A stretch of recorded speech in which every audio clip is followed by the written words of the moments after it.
Good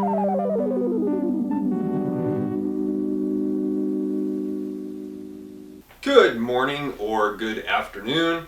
Eric here with another Lit 280 video, and in this video I'm talking about close reading.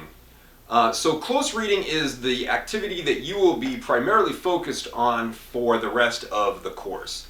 Close reading is a term that describes the process of literary analysis. When you perform a close reading, you look for meaning in a text, story, poem, or play. Or could be anything else. For our course, it's a story, poem, or play. But you're looking for meaning by looking for patterns and analyzing some of the concepts that we went over when we talked about literary terms. So when you're doing a close reading, you're not just reading for pleasure, you are asking critical questions. You want to ask why a character does something. Why did the author make this choice? What does this image or symbol mean? Why is this image repeated multiple times throughout the text? You want to ask questions about the text so that you can provide analytical answers. Provide an answer or a response that is based on evidence from the text that you are analyzing. When you're performing a close reading, there's a couple things that you aren't really doing. You're not giving a reader response based feedback on the story or poem or whatever. It's not whether or not you like it. It's not how it made you feel about it. So it's not an opinion analysis. Another thing that close reading is sort of explicitly not is something that is speculative, meaning when you perform a close reading, all of your claims, everything that you say about a story or a poem, everything you say about it, you have to have evidence in the story or the poem. You can't speculate on things that might have happened or what the author might have meant, or, well, maybe this thing happened outside the story that we didn't see and made the characters behave that way. When you perform a close reading, you look at the evidence that is in the story, and any claim or anything that you say the story or the poem is about, you have to have a quotation or a paraphrase or an example from the text to back up what your claim is. You have to back up everything you say with evidence from the text. So I said that close reading involves asking critical questions. And so you might be wondering, okay, well, what type of critical questions can I ask?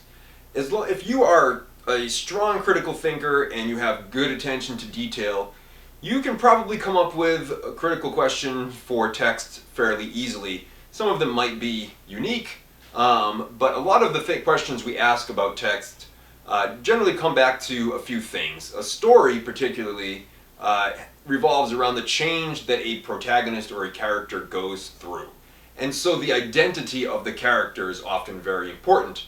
The identity of the other characters in the story may also be very important. This is true for poems as well. The identity of the speaker, the person who narrates the poem, which doesn't have to be the poet themselves. The identity of the speaker often comes into play as well. So I thought I'd put up a few what we call lenses. We'll expand on these things in more depth when we talk about literary theories coming up. But these are some basic, we call lenses, ways of asking questions of a text. So I've listed a few of them on the board, and I start with history. History, you're asking, what does this story or poem, what does it say about the time period that it was created? What does it say about the time period of the setting? No, those are two different things, right? So you can have a story from the 1800s where the setting is the future, right? Where the setting is far in the future. Or you can have a story from now where the setting is in the past. So the setting can be different than the time the story was written. You can interrogate both things. You can ask both questions. There are some schools of literary theory that focus on history, schools like New Historicism, colonialism and post-colonialism. These schools, we call them, or fields of literary study, look at history and what they can find out from studying art, literary art, about history. Now, I just said that a lot of stories and poems have something to do with the identity of the characters or the speaker. And so the next three that I'm going to talk about touch on that, if not exclusively, then to some degree. So the next one we have is class or social positioning. Our society and all societies that came before us that we know of, no one has ever created a perfect utopia where everyone was absolutely equal and had absolutely equal access to resources and opportunities. And so what that means is that all societies, all communities have some sort of power dynamic or power structure. People who are in power, people who have less power. If we follow the trajectory of history, we notice that the struggles that cause conflicts throughout history are often about people defending the power they have or people trying to gain power that they don't have. There is a literary school that focuses primarily on class or social positioning. It's called Marxism. It doesn't have very much to do with political Marxism. Literary critical Marxism looks at what a text is saying about these social or class structures, and doesn't necessarily mean that the person who's analyzing the text believes that we should, have some sort of a revolution and create a communist state. You can be a Marxist literary critic without being a Marxist politically. But class or social positioning are things that you might look at or you might study. And I'll give you a very brief example, kind of a silly one. In Harry Potter, some of the students who go to Hogwarts have parents or have come from families of wizards, and then you have Hermione, who's a muggle, right? So Hermione's parents and lineage are not the same as everyone else. Well, how does that affect her class or social position at Hogwarts? It does sometimes, but she's so smart she mostly gets around it. The next thing we might ask is something about gender or sex or sexuality. Of course, these are not all the same things, and there are actually different schools that look at, schools of literary theory that look at gender, sex, and sexuality differently. But if you think about how many stories contain some sort of romance, right, there is always an opening for us to ask, just like we can ask who has power because of their social position, we can also ask who has power or who has influence, or how is someone's power or influence or ability to be who they are dictated by their gender or their sex or their sexuality. Not all stories will focus on any one of these themes, but generally speaking, there's some in there. So if I'm talking about an example story, and this is probably one you haven't read, maybe unlike Harry Potter, but this is a great suggestion. Ursula Le Guin's classic science fiction novel, The Left Hand of Darkness, takes place on a planet where human beings are simultaneously men and women at the same time, and so there is no gender difference. The main character, Genly Ai, from Earth, he needs to interact with these people on this genderless, sexless, or unisex planet. But he's a man, and so he doesn't have any of the social constructs around sex or gender that he's used to make sense of the world. And so because he relies on these ideas of sex and gender, he misinterprets and misunderstands a lot of things on the genderless planet, which is called Winter in the story. So then we have race and ethnicity, kind of like class or gender or sexuality. These are elements of a character or a speaker's identity, and it doesn't have to be the identity of the writer. So recently, Toni Morrison, one of our greatest African-American writers of our lifetime, passed away. And a lot of Toni Morrison's stories do focus on race and the experiences of African-American people. If we look back in literary history and we look to probably the most famous and certainly the most studied American writer, who is William Faulkner, his stories also focused on race and ethnicity because he was a young man around the turn of the century, the 1800s to 1900s, and he saw a transition in his society from a slave-owning agrarian society to a world where people couldn't own each other, but there was still lots of racism and lots of tension. And so William Faulkner's work often explores that conflict between people based on their race. Lastly, we have psychology. That's one that we will get into a little more again when we get into the literary theories. And the literary theory that is primarily focused on psychology is psychoanalysis. This can either be Freudian psychoanalysis or Lacanian psychoanalysis, but very much like how I say class and social positioning are based on Marx, psychology that's based on Freud is not the same as, if you go to a mental health counselor or a psychologist, they're not likely to psychoanalyze you, because we've sort of learned over time that the psychoanalysis is not really complicated enough to explain all the intricacies of the human mind, and we've sort of moved into neuroscience and neuropsychology. But books and characters in books aren't real people. And the terms and the ideas of psychoanalysis are adequate to make sense of characters' motivations and how characters figure into the larger context of a story. So history is associated with the literary schools of, like I said, New Historicism and Postcolonialism. Class or social positioning is primarily associated with Marxism. Gender, sex, sexuality, that might be associated with queer theory or feminism.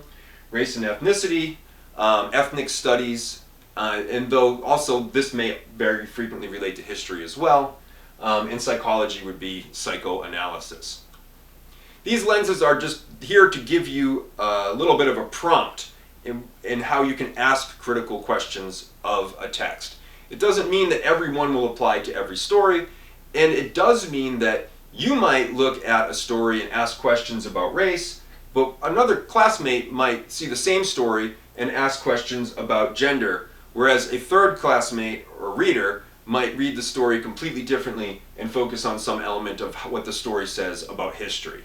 So these are just ways into asking questions, and hopefully they are helpful to you as you are planning your close reading. Let's talk about the steps that go into performing a close reading. I talked about what a close reading is, and I gave you some critical lenses to help you ask those questions that you need to do to come up with an idea for your close reading. So here are some basic steps that you might think of in the process. Start by reading carefully and taking notes. You have to read carefully in order to notice the patterns, to notice the repetitions, to notice the evidence in the story to support some kind of claim that you want to make. It's helpful to highlight, it's helpful to use little tags to mark pages, it's helpful to take notes in another notebook, it's helpful to take notes in the margin. But read carefully and take notes while you read. The next step would be to identify a theme. This is where the lenses come in handy. If you don't notice something unique on your own, you can ask, what does this story say about race? Or what does this story say about history? The lenses can be helpful when you are trying to come up with a theme. Not all stories will easily conform to one of the lenses, but often they will. But you need to identify a theme. What is the bigger idea of the story? What is this writer trying to share with us by creating this story or poem? What is the bigger idea? What's the theme? So once you've read it carefully and you have an idea of a theme that interests you, you want to think about who is the protagonist of the story, who's the main character, or who is the speaker of the poem? Who is the voice that we're listening to when we read the poem?